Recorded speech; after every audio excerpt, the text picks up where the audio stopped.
vamos a seguir hablando hoy de la unción.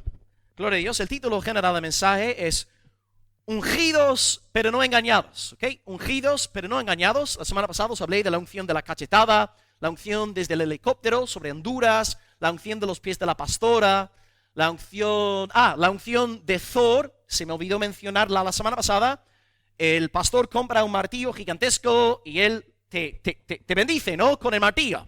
Y luego te empuja al suelo, ¿no? Y luego ahí supuestamente cuando caes estás bajo el poder del Espíritu Santo, ¿no? Y hasta hay un pastor que me han hablado de él, que está en Almería y está predicando de una unción de insecticida. Hermanos, esta gente está loca, esta gente está colgada, que les falta un tornillo, ¿no? Ok, 1 de Juan 2, vamos a leer de 24 a 27 y seguimos hablando hoy de la unción, ¿ok? 1 de Juan 2, versículo 24 al 27, título general, ungidos pero no engañados. Ok, 1 Juan 2, 24. Lo que habéis oído desde el principio permanezca en vosotros. Si lo que habéis oído desde el principio permanece en vosotros, también vosotros permaneceréis en el Hijo y en el Padre. Esta es la promesa que Él nos dio, la vida eterna. Os he escrito sobre los que os engañan, los anticristos.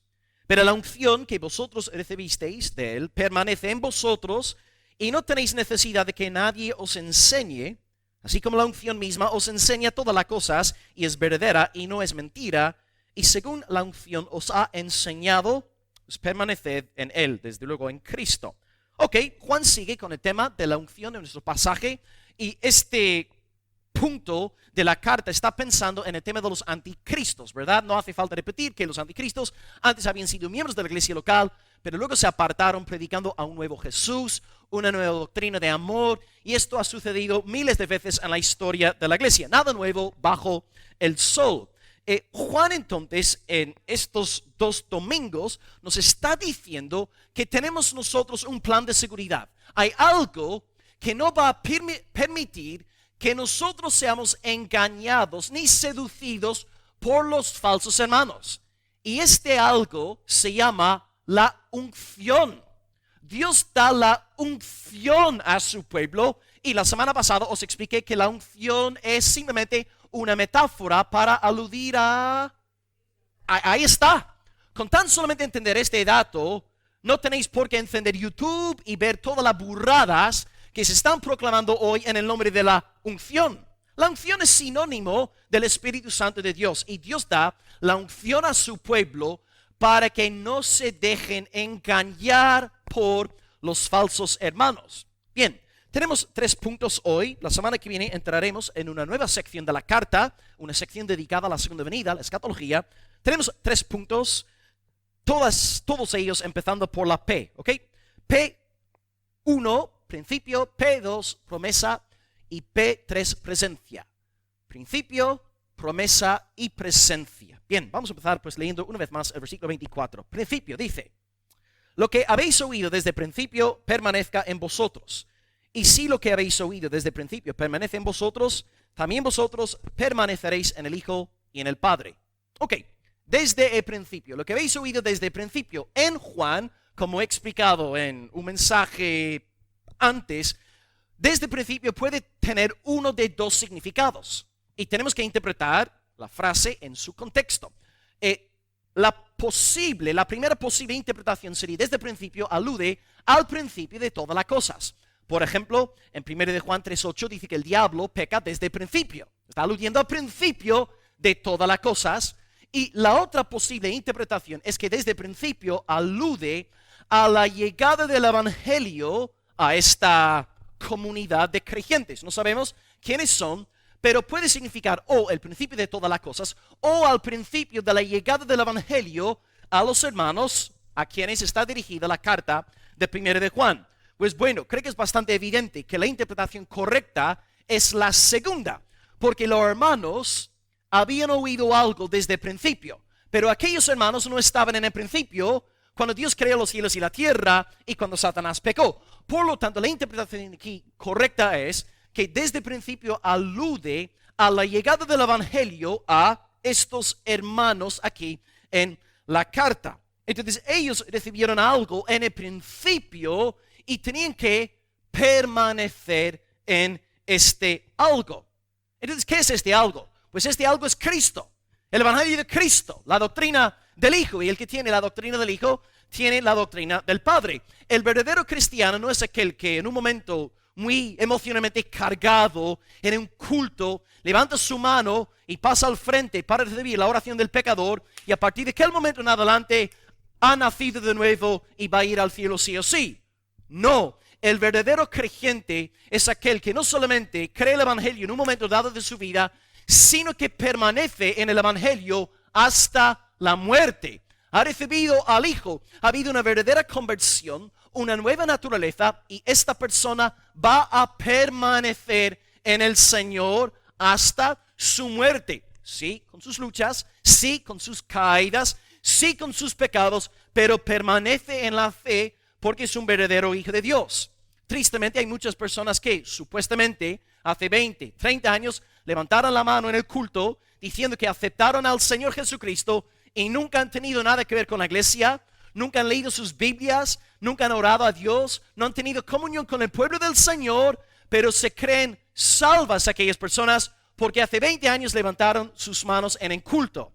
El verdadero creyente no solamente cree el Evangelio, sino que persevera en él. Y voy a citar un pasaje de Pablo donde dice exactamente lo mismo para confirmar lo que Juan está diciendo en esta mañana. 1 Corintios 15, versículo 1, Pablo habla del Evangelio y dice a los corintios: el Evangelio, el cual recibisteis, en el cual también perseveráis, por el cual asimismo, si retenéis la palabra que os he predicado, sois salvos, si no creísteis en vano. Pablo aquí está aludiendo a una maravillosa experiencia, ¿no?, registrada en Hechos 18, cuando levantó una iglesia en Corinto y predicó, y muchos gentiles creyeron el anuncio del Evangelio. Pero Pablo reconoció que no todos aquellos eran verdaderos creyentes. Los verdaderos creyentes que supuestamente se convirtieron al Señor cuando Pablo estaba ahí, estaban perseverando en el Evangelio cuando el apóstol redactó 1 de Pedro.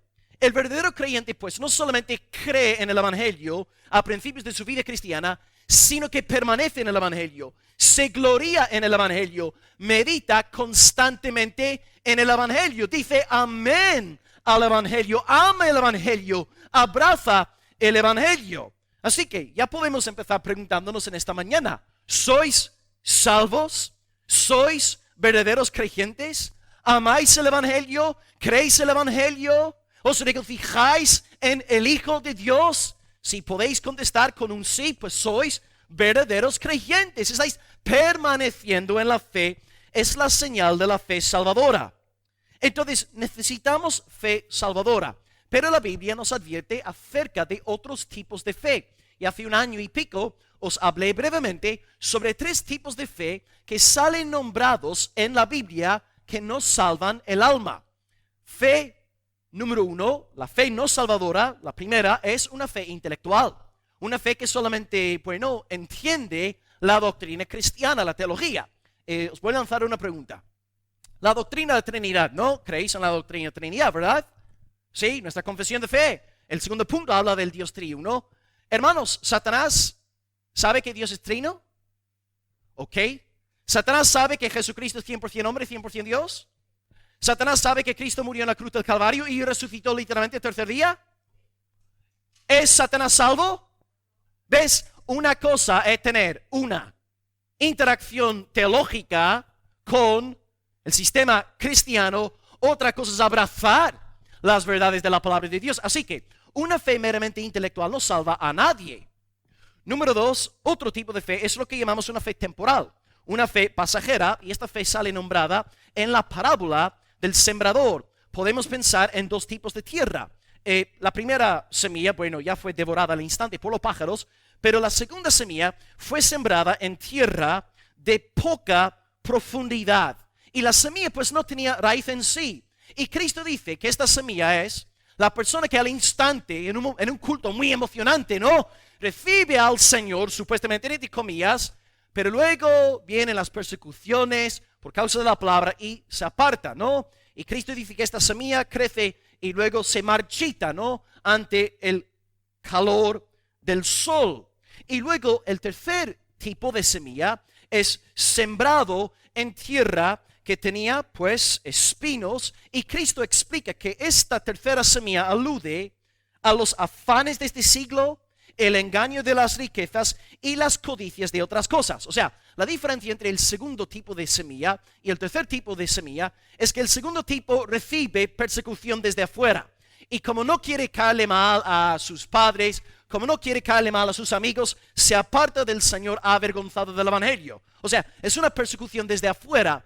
Pero el tercer tipo de semilla es una persona que desde adentro, sus propias lujurias, sus propios deseos mundanos le llevan a negar la palabra de Dios. Estas personas no eran verdaderamente convertidas. Sí, a lo mejor estuvieron entre nosotros 5, 6, 7 años, pero pensemos en el ejemplo de Demas. Según Timoteo 4, versículo 10, no, Demas me ha abandonado amando el mundo presente. Hermanos, Demas estaba viajando con el propio apóstol Pablo. Pablo no iba a llevar a cualquiera con él en un viaje misionero, pero Demas era el tercer tipo de semilla. Poco a poco su lujuria le iba consumiendo y salió de la iglesia del Señor. Y luego tipo de fe número 3 que nos salva es lo que llamo una fe milagrosa. Y el ejemplo que he puesto aquí varias veces en la iglesia es la fe de los magos de Faraón. Y os acordáis de cuando Moisés tiró su vara en el suelo, se convirtió en una culebra, una serpiente, y luego los magos de Faraón hicieron exactamente lo mismo.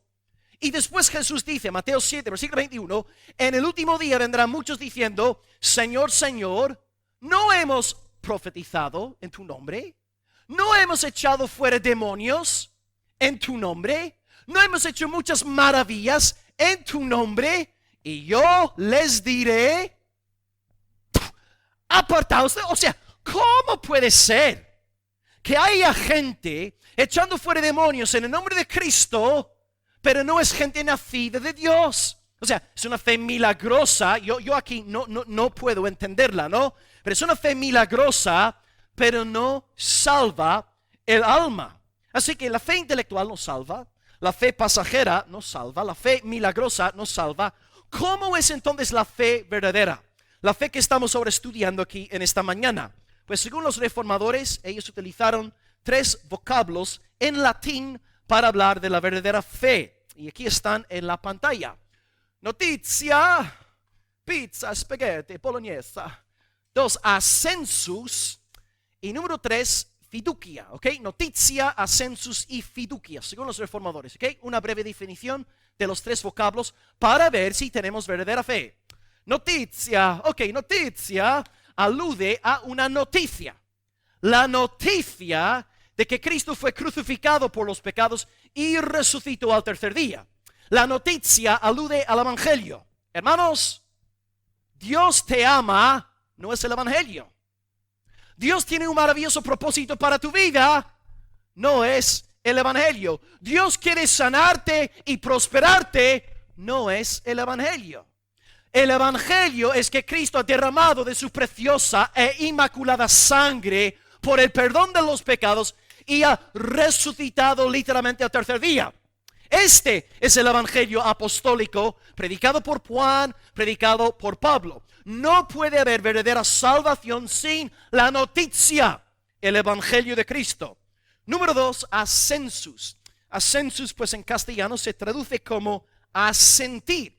Es decir, tú tienes que asentir a las verdades evangélicas. Por ejemplo, una cosa es decirte en esta mañana, hermano, Cristo ha muerto por los pecados, Cristo ha resucitado al tercer día, y está muy bien. Mentalmente, como Satanás, tú entiendes lo que te estoy diciendo. Pero Satanás no asiente a la noticia. Satanás no dice amén a la noticia. El verdadero creyente no solamente oye el evangelio, sino que amenea la noticia. O sea, Cristo ha muerto por los pecados, amén. Cristo ha resucitado al tercer día, amén. El verdadero cristiano dice amén. Satanás no dice amén y los anticristos no dicen amén. Y número 3, fiducia. Fiducia. Fiducia alude a la confianza. Ahora tú y yo, al creer la noticia del Evangelio, depositamos toda nuestra confianza en el Cristo crucificado y resucitado. Ya no nos jactamos de nosotros mismos. Nuestra salvación reside 100% en Jesucristo. Dependemos de Él, de sus obras, de su perfección, de su gloria. Y nuestra fe está colocada únicamente en Él. Le creemos a Él, le amamos a Él. Esta es la verdadera fe. La noticia es aceptada y creída, y a raíz de esta fe depositamos toda nuestra confianza en el Señor. Hermanos, ¿tenéis fe? ¿Fe verdadera? ¿Fe con noticia? ¿Fe con ascensus? ¿Fe con fiducia? Esta es la verdadera fe que salva. Pero, como sabemos, a lo largo de la historia de la iglesia, en el cuerpo visible de creyentes hay muchos que no son del Señor. El texto que estudiamos hace 2 domingos, salieron de nosotros, que no eran de nosotros. Hermanos, esto se ha repetido millares de veces a lo largo de la historia de la iglesia. Entonces necesitamos examinarnos a nosotros mismos, ver si somos de la fe, si tenemos verdadera fe en el Evangelio y hemos depositado toda nuestra confianza en el Señor Jesucristo. Así que pregúntate ahora en esta mañana si tienes fe nacida de lo alto. Volvamos al versículo 24. Pues lo que habéis oído desde el principio del Evangelio permanezca en vosotros, permanezca. Y si lo que habéis oído desde el principio permanece en vosotros, también vosotros permaneceréis en el Hijo y en el Padre. Ok, pues si nosotros perseveramos en el Evangelio, gloriándonos en el Evangelio, es la señal de que estamos en comunión constante con el Padre y con el Hijo. Muy brevemente, un resumen de lo que Juan enseña sobre el Padre y de lo que Juan enseña sobre Dios el Hijo, para que creamos en el Dios correcto. En primer lugar, el Padre. Estas son las 14 verdades que os enseñé hace un mes y pico sobre el Padre. El Padre de Juan es eterno, santo, perdonador, juez, conocido únicamente a través del Hijo. El Padre da al Espíritu Santo. El Padre nos ama, es omnisciente, oye nuestras oraciones, nos da mandamientos. El Padre es amor, envió a su Hijo con el fin de salvarnos, es invisible y testifica ahora del Evangelio, de su Hijo por medio de la proclamación del Evangelio. Este es el Padre de Juan. ¿Es este Padre tu Padre? ¿Es este Padre el tuyo? Porque muchos hoy creen en el Dios de amor, número 11, pero no creen en el punto número 4, el Dios que es juez. Si tú solamente crees en un Dios de amor y no un Dios de juicio, no eres un creyente verdadero. No crees en el Padre apostólico. Este es el verdadero Padre que Juan proclama. ¿Y qué diremos en cuanto al Hijo? Pues ya sabéis de sobra, hermanos, porque he repetido esto mucho en estos meses. Según Juan, Cristo es único porque en cuanto a su naturaleza, Él tiene 2 naturalezas. Cristo, desde luego lo sabemos, es un ser humano, nació, le pusieron por nombre Jesús, ¿verdad? Cristo se encarnó, y una de las metas de Juan en redactar su evangelio y en redactar primero de Juan es defender la humanidad de Cristo, pero además de su humanidad, Cristo no solamente 100% humano, sino también 100% Dios. Cristo, Dios y divino. Y aquí tenéis algunas pruebas. Juan dice que Él es el justo, con J mayúscula.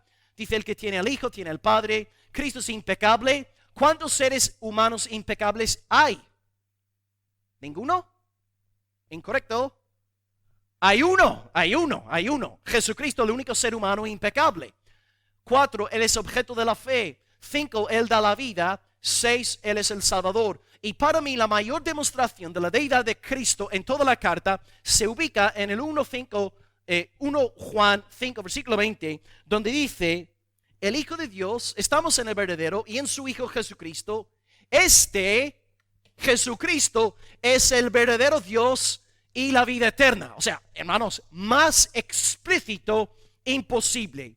Y Cristo, 100% humano, 100% Dios, y de esta manera es el perfecto mediador entre Dios y los pecadores, ha venido al mundo con un propósito. Y Juan alude a 7 actividades que Cristo ha realizado. Número 1, se hace carne. Número 2, destruye las obras del diablo. 3, da su vida por nosotros. 4, quita todo nuestro pecado, el elemento negativo de la salvación. 5, nos da la vida eterna, el elemento positivo de la salvación. 6, en virtud de todo lo que ha hecho, ahora ruega por nosotros, intercede por nosotros y por lo tanto vamos a perseverar hasta el fin porque Cristo está rogando, Cristo está pidiéndole al Padre que nos guarde. Y en séptimo lugar, lo que vamos a estudiar la semana que viene, el Cristo que vino por primera vez volverá, regresará, gloria al Señor, tomar a su esposa y celebrar la boda. Entonces, hermanos, aquí hemos visto en este primer punto al Padre verdadero y al Hijo verdadero. Y si nuestra fe es una fe nacida del Espíritu Santo, creemos en el Padre de Juan y creemos en el Hijo proclamado por Juan. Por lo tanto, examínate en esta mañana quién es tu Dios, en qué tipo de deidad estás creyendo, en el Dios de las Sagradas Escrituras, el Dios apostólico o en un ídolo creado por tu propia imaginación. Si tú tienes fe verdadera, creerás en el Padre, creerás en el Hijo y no solamente creerás hoy, sino que cuando volvemos a vernos la semana que viene, seguirás creyendo en Él. Y cuando volvamos a vernos en 10 años, seguirás creyendo en Él. Y cuando volvamos a vernos en 35 años, si el Señor tardare, seguirás creyendo en Él. La verdadera fe permanece en el Padre, permanece en el Hijo, permanece en el Evangelio. Hermano, ¿eres de la fe? ¿Tienes fe? ¿Fe del Espíritu? ¿Fe apostólica? Si puedes decir que sí, alaba al Espíritu Santo, porque ha sido su labranza, su obra, su poder actuando en ti. Gloria al nombre del Señor. Qué consuelo saber que la salvación está en el Señor y vamos a permanecer, vamos a perseverar porque Él vela por nosotros. Gloria a Dios. Y Cristo no solamente intercede por nosotros a la diestra del Padre, sino que ha dejado su Espíritu en nosotros para guiarnos hasta el fin. Bendito sea el nombre del Señor.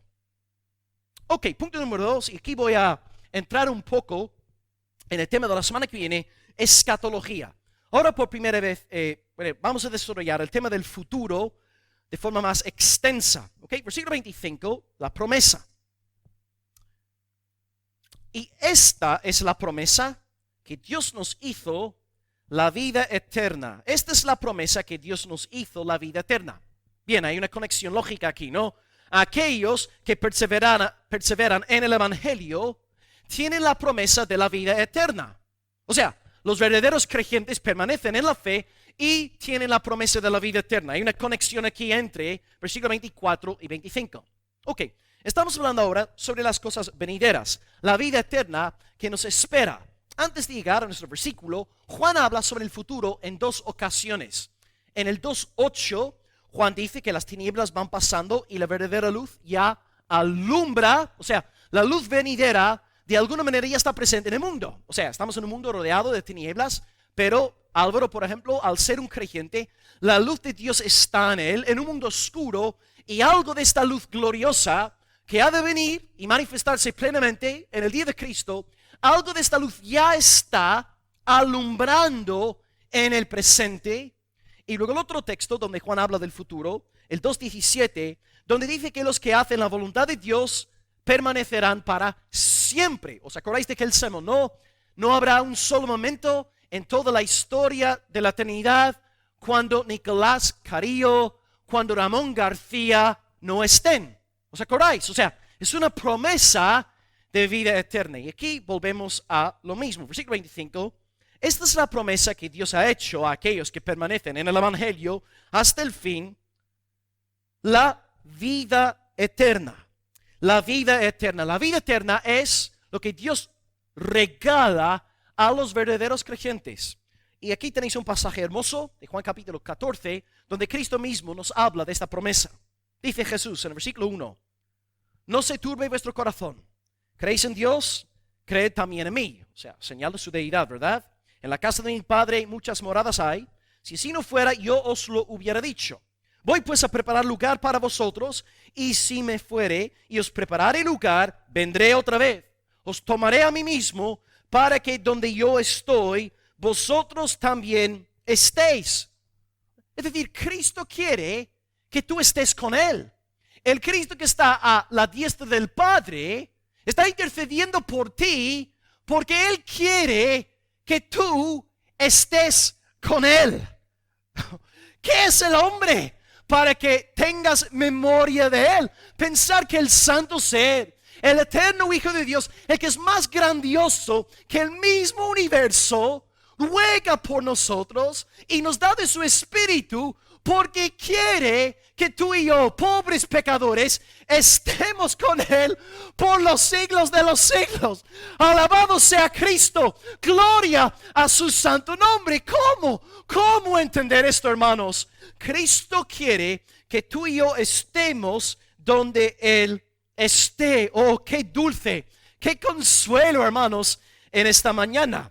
Bien, entonces en la segunda venida tú estarás para siempre con tu amado Salvador, y Él te ama tanto que está rogando por ti ahora mismo a la diestra del Padre. Y fíjate, este culto también en esta mañana, donde Dios está hablándonos por medio de la exposición de la palabra, en el poder del Espíritu Santo, Cristo te ama tanto que te ha regalado en esta mañana este culto, para que tú oigas su voz pastoral a través de la predicación, y de esta manera nuestro Señor Jesucristo, aunque esté en el cielo, te está guardando con ternura y cariño aquí mismo en este local, calle General Luque, en 2020. Oh, hermanos, cuán grande es el Señor Jesucristo. Te ama, te protege y te está hablando. Gloria al Señor. Ok, vamos a estar con Él por los siglos de los siglos, porque somos de la fe,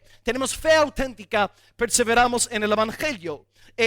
Antes de seguir con esta idea, quisiera también comentar brevemente que si tú mueres antes de volver Cristo, ya que es una pregunta que me hacen frecuentemente online, pastor, ¿qué pasa conmigo si me muero antes de volver Cristo por segunda vez? Pues hoy, hijo de Dios, puedes estar muy tranquilo y descansar, porque tú también estarás en la presencia del Señor. Y aquí tenéis 3 textos para comprobar esta idea.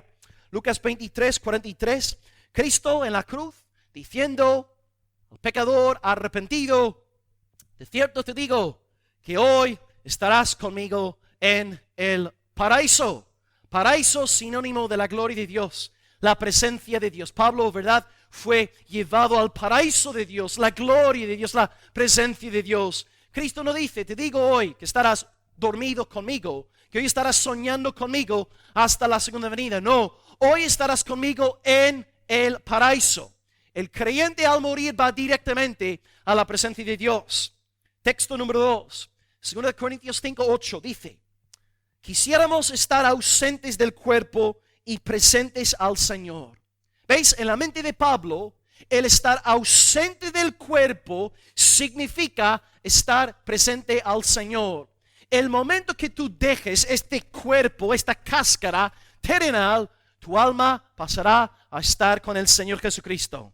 Y texto número 3, Filipenses 1:23, Pablo de nuevo dice: teniendo deseo de partir y estar con Cristo, lo cual es muchísimo mejor. Una vez más, Pablo conecta el partir de este mundo con la presencia del Señor Jesucristo. Hoy, amado Hijo de Dios, puedes descansar, porque pase lo que pase, si Cristo vuelve en nuestra generación, pues estaremos con Él por los siglos de los siglos. Pero si Cristo tardare y te tocará a ti morir antes de la segunda venida, irás a la presencia de Cristo, y en la segunda venida recibirás tu cuerpo glorificado, sin gafas, sin arrugas, sin granos, sin dolores en la espalda. Tendrás un cuerpo más guapo que el de Juan Fran. Hermanos, vas a estar bello, hermano, vas a estar hermoso, por los siglos de los siglos, gloria al Señor. Todos vais a parecer a Agota, ¿verdad? Todos vais a parecer a mi hermosa esposa. Aleluya. Pase lo que pase contigo, vas a estar con el Señor. En la segunda venida estarás con Él, o si te mueres antes, también estarás con Él. Bien, volviendo al tema que está sobre la mesa, la promesa de la vida eterna. Juan sabe que está hablando a creyentes renacidos, a gente verdaderamente salvada. Y por eso utiliza motivaciones celestiales para animar a la iglesia. Hermanos, perseverad en el evangelio, porque tenéis la promesa de la vida eterna. Ahora, contrastad esto con lo que estamos viviendo hoy, con lo que estamos viendo y escuchando en el movimiento evangélico contemporáneo. Hay de todo menos promesas espirituales. Todo se ha vuelto carnal, terrenal y mundano. Voy a citaros un pasaje de un artículo de un pastor a quien amo mucho. Se llama Jorge Altieri. Él también es fundador del canal de radio muy famoso llamado Faro de Gracia, que es una radio que defiende, ¿no?, la sana doctrina. Jorge también tiene familia, yo no sé cómo lo hace, ¿no? Pastor, tiene su canal de radio internacional, tiene su familia, de verdad, impresionante. El hermano escribió hace unos cuantos meses una crítica a ciertas predicadoras latinoamericanas, porque él está ubicado en el mundo latinoamericano. Yo quisiera, sin embargo, aplicar este pasaje a lo que estamos diciendo hoy a nivel general, ¿ok? Él está hablando en el contexto de predicadoras, pero yo quisiera más bien enfocarme en la esencia para que veamos lo que está pasando hoy día en el mundo protestante. Empieza la cita diciendo: estas mujeres han introducido un vocabulario no bíblico que está transformando la mente de muchas mujeres en miles de iglesias locales en toda Latinoamérica. Solo basta escuchar algunas de sus exposiciones para ver a simple vista que estas mujeres no predican el evangelio bíblico de nuestro Señor Jesucristo. Es muy común escuchar a estas mujeres decir cosas como: este es el año de tu propósito. Milagros, hay una nueva dimensión de gloria para tu vida. Roxana, estás entrando a una nueva temporada de aceleramiento profético. Rosa, eres una mujer de transiciones de gobierno. Mari, hay un sueño apostólico dentro de ti. Carmen, arrebátale al diablo lo que te quitó. Karina, tienes una unción de rompimiento. La unción de Thor está sobre ti, hermana. Estas mujeres están promocionando un feminismo cristiano que atenta directamente contra Dios y su diseño. Sus predicaciones, palabras y decretos proféticos promueven una especie de cristianismo mutado que está totalmente carente de las verdades bíblicas fundamentales del evangelio que pueden salvar y transformar a los que están muertos espiritualmente. Y la última parte de la cita: estas mujeres operan bajo el mismo espíritu de Jezabel. Al hacer esta afirmación, no estoy hablando del maquillaje, pantalones, joyas, prendas o pelos pintados. Estas mujeres operan bajo el espíritu de Jezabel porque están llevando al pueblo de Dios a la fornicación espiritual. Ok, ¿por qué he puesto esta cita? He puesto la cita porque sirve para demostrar la diferencia entre el apóstol Juan y esta nueva corriente evangélica. Vale, Jorge está hablando de mujeres predicadores, pero podemos aplicar la misma esencia a muchos otros predicadores, no solamente predicadores, ¿verdad? Y repito, el mensaje que se está dando hoy en muchos círculos protestantes: este es el año de tu propósito. Hay una nueva dimensión de gloria para tu vida. Estás entrando en una temporada de aceleramiento profético. Eres una mujer de transiciones de gobierno. Hay un sueño apostólico en ti. Arrebátale al diablo lo que te quitó. Tienes unción de rompimiento. ¿Te fijas, hermano?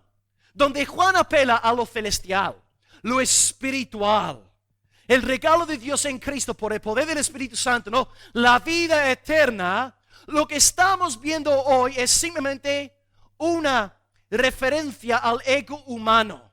Y utilizamos ahora estas frases como cebo para atraer a cabras, atraer a gente egoísta, orgullosa. Y si no ofreces un mensaje de esta índole, pues la gente se marcha de la iglesia. Hermano, cuando uno es pastor en una iglesia y quiere que las ovejas se queden en la iglesia, la única cosa que tiene que hacer es predicar la palabra de Dios. Porque mis ovejas oyen mi voz y me siguen.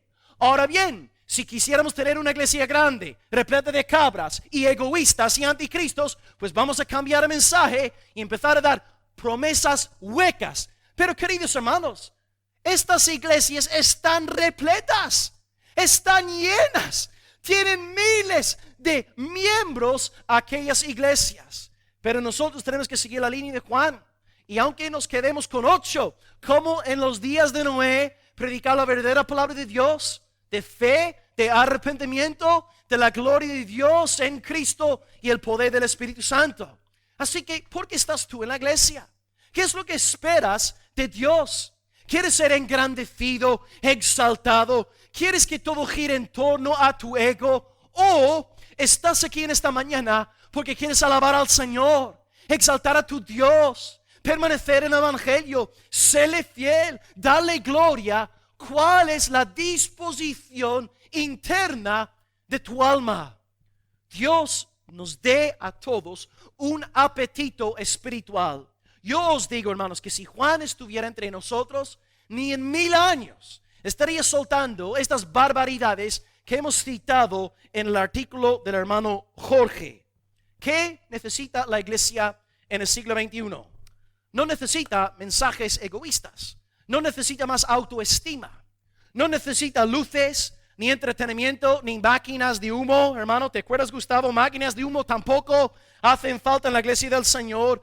La única cosa que hace falta es la proclamación de la palabra de Dios, fielmente expuesta y aplicada, y las ovejas van a gozarse en oír la voz del buen pastor Jesucristo. Las ovejas quieren a Cristo y a este exaltado. La cabra quiere a yo y este exaltado. Y antes de pasar al último punto de mensaje, quisiera llamar vuestra atención hacia un dato muy bonito, hermoso en esta mañana. Juan dice que si permanecemos en el Padre y en el Hijo, cosa que va a pasar en los verdaderos creyentes, y que el Espíritu nos está guardando, Juan nos dice que tenemos la vida eterna si permanecemos en el Hijo y en el Padre. ¿Y sabéis por qué, hermanos? Porque en 1 de Juan, la vida eterna no es solamente un concepto abstracto, nebuloso. En 1 de Juan, la vida eterna tiene un nombre. Ahí está. Jesucristo es la vida eterna. Consiguientemente, si tú permaneces en la fe de Cristo, desde luego vas a tener la vida eterna, porque Cristo es la vida eterna. Aquí tenéis 2 pruebas para que veáis que no os estoy mintiendo. 1 de Juan 1, versículo 2 dice: la vida fue manifestada, encarnada, y la hemos visto. Y testificamos y os anunciamos la vida eterna, la cual estaba con el Padre y se nos manifestó. Ok, hermanos, ¿quién es la vida que se manifestó después de haber estado con el Padre desde la eternidad pasada? Jesucristo es la vida eterna. Y texto número 2, ya lo cité antes, 5:20, estamos en el verdadero y en su Hijo Jesucristo, y Él es el verdadero Dios y Él es la... ¡Wow! Si tú permaneces en el Hijo, tienes la vida eterna, porque Jesucristo es la vida eterna. ¿Y acaso no es esta la razón por la cual queremos ir al cielo, hermanos? ¿Tú quieres ir al cielo simplemente para estar libre de enfermedades? ¿O para simplemente pasarlo bien? ¿O simplemente para no sufrir? Pues en tal caso eres un pagano. El verdadero cristiano quiere ir al cielo porque ahí está el deseado de su alma, su joya suprema, el Señor Jesucristo. Y hermanos, si Jesucristo no estuviera en el cielo, aquel lugar no sería el cielo. Sería el infierno para un verdadero hijo de Dios. ¿Es tu deseo Jesucristo? ¿Deseas estar con aquel que está rogando por ti, que te está guardando por el poder del Espíritu Santo, que te está hablando con cariño y ternura pastoral en esta mañana por medio de la predicación? Oh, hermano, estaremos con Cristo por los siglos de los siglos. Y el cielo es el cielo porque ahí se encuentra Jesucristo exaltado, glorificando y reinando con poder. Jesucristo es la vida eterna. Y por los siglos de los siglos, tú y yo estaremos cantando con los redimidos de toda lengua, todo pueblo, todo linaje, toda tribu, diciendo: digno es el Cordero de recibir alabanza y gloria y honor y loor y adoración y fortaleza y riquezas y sabiduría por los siglos de los siglos. Y el pueblo de Dios dice: amén, gloria a Jesucristo, alabado sea el Señor Jesucristo. Él es la vida eterna. Qué hermoso, qué bonito. Gloria al Señor. Yo tengo ganas de morir. Quiero morirme, hermanos. Quiero morir. Aleluya. Punto número 3. Agota, hermana, no dijiste amén, ¿no? Espero que no hayas dicho amén, cariño. Mañana cumplimos 6 años de matrimonio, ¿eh? Espero que no hayas dicho amén. Ok, número 3, presencia. Versículos 26, 27. Ok, versículo 26, una aclaración editorial, explica la razón por la cual está escribiendo la carta. Os he escrito esto sobre los que os engañan, ¿ok? Los anticristos. Bien, versículo 27. La unción que recibisteis de él permanece en vosotros. No tenéis necesidad de que nadie os enseñe, así como la unción misma os enseña todas las cosas, y es verdadera y no es mentira. Según la unción os ha enseñado, permaneced en él, permanecer en Cristo. Ok, bueno, versículo 26 es simplemente un dato editorial revelándonos que Juan redactó la carta para advertir a la iglesia en cuanto a los anticristos. O sea, por esta razón redactó la carta, advertir a la iglesia, amonestar a la iglesia para que no fuesen seducidos por los falsos hermanos, predicando a un nuevo Cristo, un nuevo amor, etcétera, etcétera. Las cosas que hemos dicho 1000 veces. Bien, los anticristos querían seducir a los hermanos apostólicos, pero Dios iba a guardar a su verdadero pueblo mediante un regalito. Sí, tenemos la palabra de Dios, ¿verdad? Las Sagradas Escrituras, que en el sentido externo nos guardan, pero a las ovejas Dios ha dado un regalito interno llamado la unción.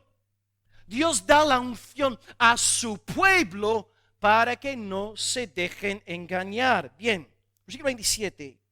Pero la unción que vosotros recibisteis. ¿Veis lo que hace Juan? Versículo 26 está hablando de los anticristos, los engañadores, los que están criticando a Juan, diciendo que es un hombre duro, un legalista, que no tiene amor, que no debería estar en el pastorado. Y después de hablar de los anticristos, dice: pero, vosotros, ahora está pensando en los creyentes, no en los anticristos, vosotros habéis recibido la unción. Y hemos aprendido la semana pasada que la unción equivale al Espíritu Santo. Ok, Dios da la unción a su pueblo y ahí descansa Juan.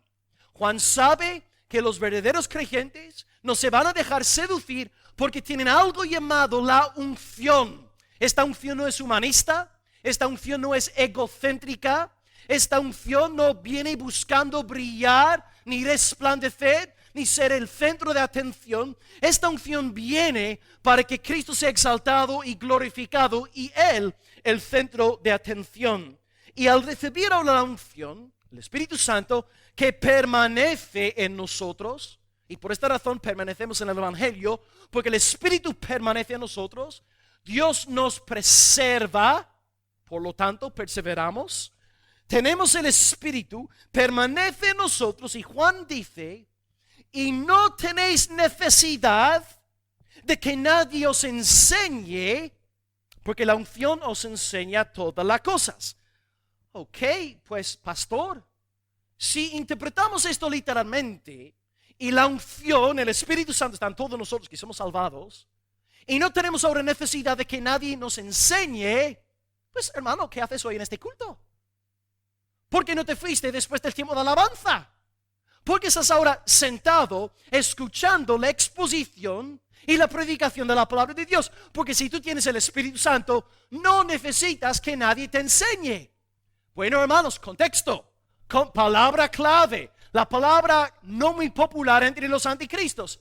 Contexto. Cuando Juan nos está hablando sobre todas las cosas, como aprendimos la semana pasada, estamos hablando de todas las cosas relacionadas con el Señor Jesucristo, su deidad, su humanidad, el A, B, C del cristianismo. Juan no está diciendo que el ministerio pastoral no hace falta, porque claro, si no hiciera falta un ministerio pastoral, ¿por qué Juan redactaría la primera carta de Juan? Sería absurdo. Si la iglesia tiene la unción y no necesita enseñanza, pues no voy a redactar una carta de 5 capítulos enseñando a la iglesia. ¿Entendéis? Juan no está aquí desbaratando el ministerio pastoral. Lo que encontramos aquí es el cumplimiento de la profecía de Jeremías 31, versículo 34, donde dice el Señor: no enseñará más ninguno a su prójimo, ni ninguno a su hermano, diciendo, conoce al Señor, porque todos me conocerán, dice el Señor, desde el más pequeño hasta el más grande. Todos vosotros que estáis aquí en esta mañana, no tenéis necesidad de que yo os enseñe sobre el conocimiento de Dios, porque vosotros, en virtud de vuestro nuevo nacimiento, conocéis a Dios. Tenéis comunión con Dios.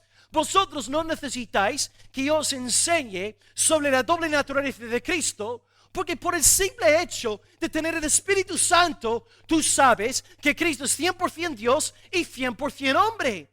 Tú conoces al Señor, tú conoces estas cosas, pero luego el cristianismo también tiene muchas otras doctrinas y muchas otras enseñanzas donde sí necesitamos pues voces pastorales para orientarnos y pastorearnos bien. ¿Por qué recalco esto?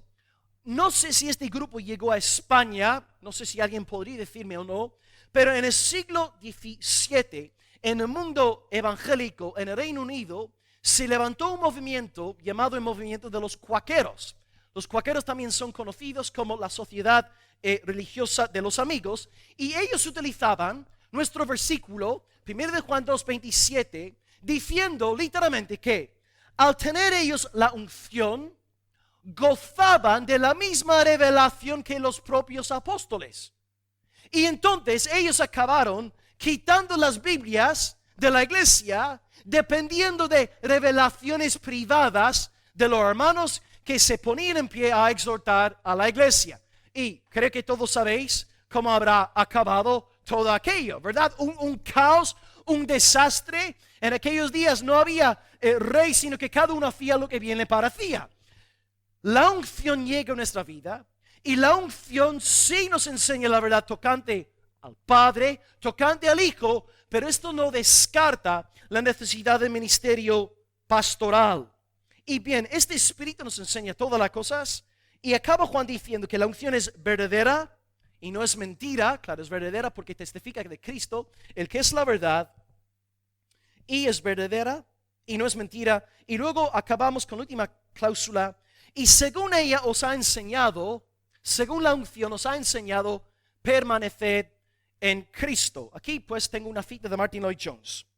Dice el pastor: ¿qué nos permite permanecer, proseguir y evitar el engaño de una doctrina falsa que nos separaría de Dios y de Cristo y nos supondría finalmente nuestra condición? Bien, Juan dice aquí que todo se debe a la obra del Espíritu Santo. Los cristianos somos lo que somos por el Espíritu Santo. Dice que son quienes han recibido la unción. Esa es la forma de describir al Espíritu Santo. Y gracias al Espíritu, los cristianos son capaces de discernir, de comprender, de evitar estos sutiles peligros que les acechan aún en el seno de la iglesia cristiana misma. Entonces tú, hermano, si has nacido de nuevo, tienes la unción, conoces a Dios, conoces a Cristo, no tienes necesidad de que yo te enseñe sobre estas verdades elementales de la fe, porque el Espíritu mismo da testimonio de Dios y da testimonio del Hijo. Ahora bien, es verdad, necesitas enseñanza en otras áreas más profundas, digámoslo así, pero esta unción te va a guardar, te va a proteger y te va a dar discernimiento para poder probar los espíritus. Y así no será fácil que un falso maestro, un lobo, un falso profeta te engañe. Dios te ha dado la unción. Dios te ha dado el Espíritu Santo para discernir y no ser engañado. Y esta unción te ancla en la doctrina del Padre y en la doctrina del Hijo. Y por esta razón, no sé si esto te habrá pasado, a mí me sucedió a veces, ¿no? Cuando uno a lo mejor no tiene mucho conocimiento bíblico, está a lo mejor en un culto especial o está escuchando una predicación online, ¿no? Pienso en mis primeros años de creyente y hay un hombre predicando, ¿no? Y como que no, como que es que, vale, no tienes el conocimiento suficiente, ¿verdad? Pero tú, dentro de ti mismo, como que sabes que algo aquí no es bíblico, algo aquí no es correcto. Y luego a lo mejor en unos cuantos meses, unos cuantos años, descubres la razón por la cual no podéis decir amén a aquel mensaje. Hermanos, es la señal de que el Espíritu Santo te está guardando, te está protegiendo, te está alejando de manera intuitiva de lobos. Dios hace esto con su pueblo. Esto seguramente te habrá pasado en ocasiones. Es la obra del Espíritu de Dios alejándote de lobos y llevándote a refugiarte en la sana doctrina, en una iglesia bíblica, en pastores que enseñen conforme a la luz de la palabra de Dios.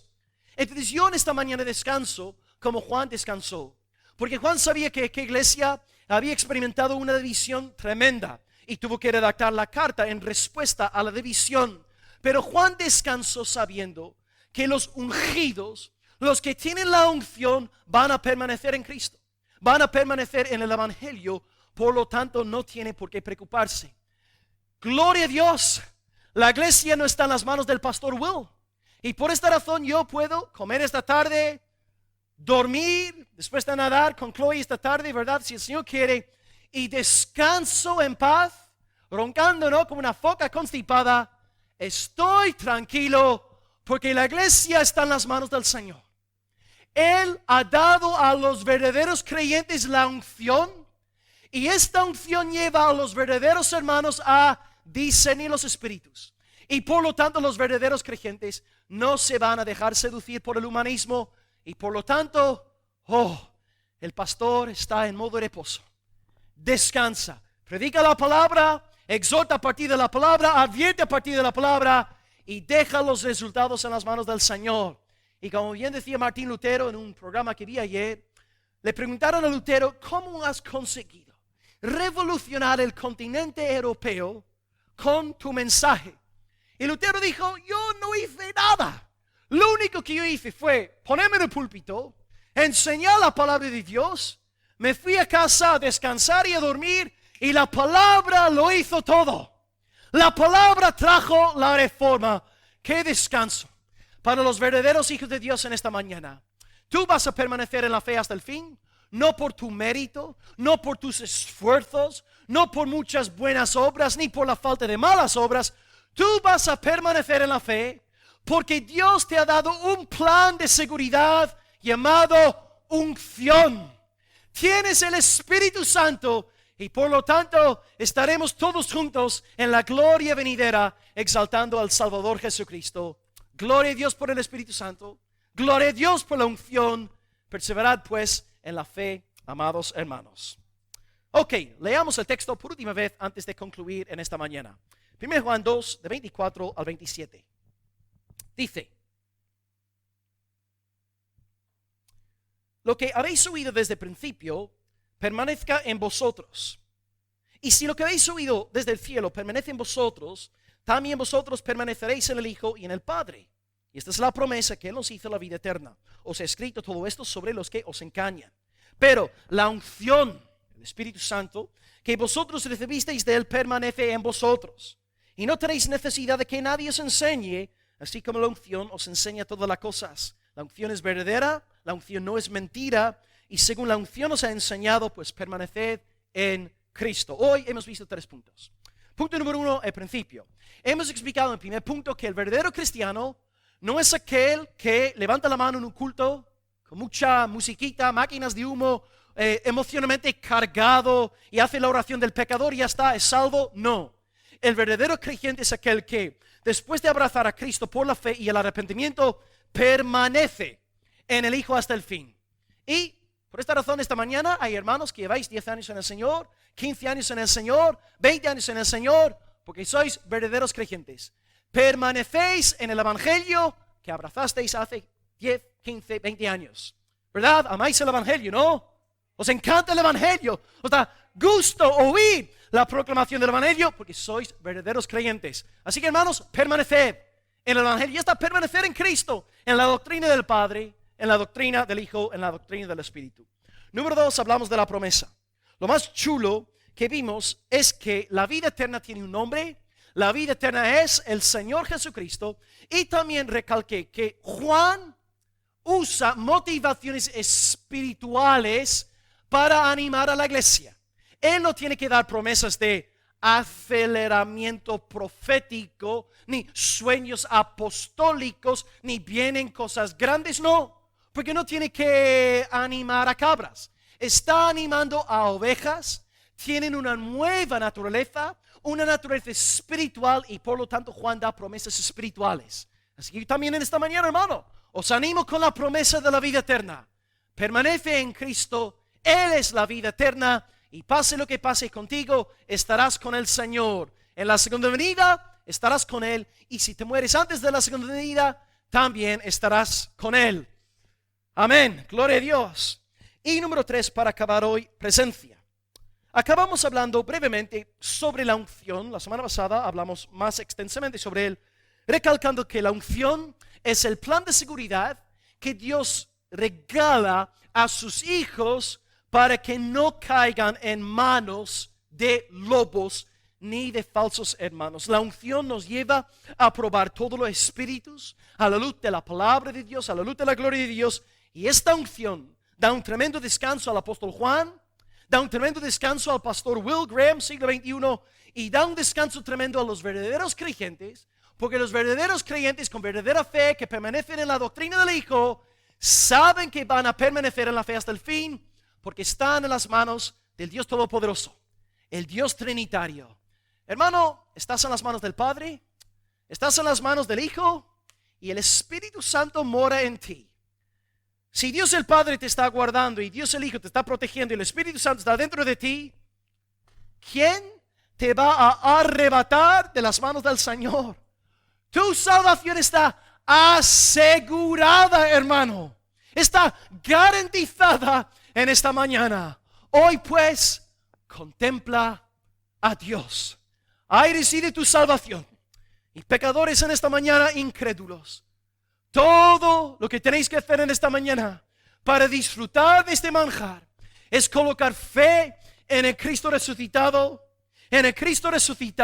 arrepentiros de todo pecado y disfrutar de la vida eterna, la cual es Jesucristo. Sed salvos todos los confines de la tierra. Y el pueblo de Dios dice, amén, gloria al Señor. Oremos. Yes, gloria al Señor, hermanos. Bendito sea su santo nombre. Aleluya. Oremos al Señor.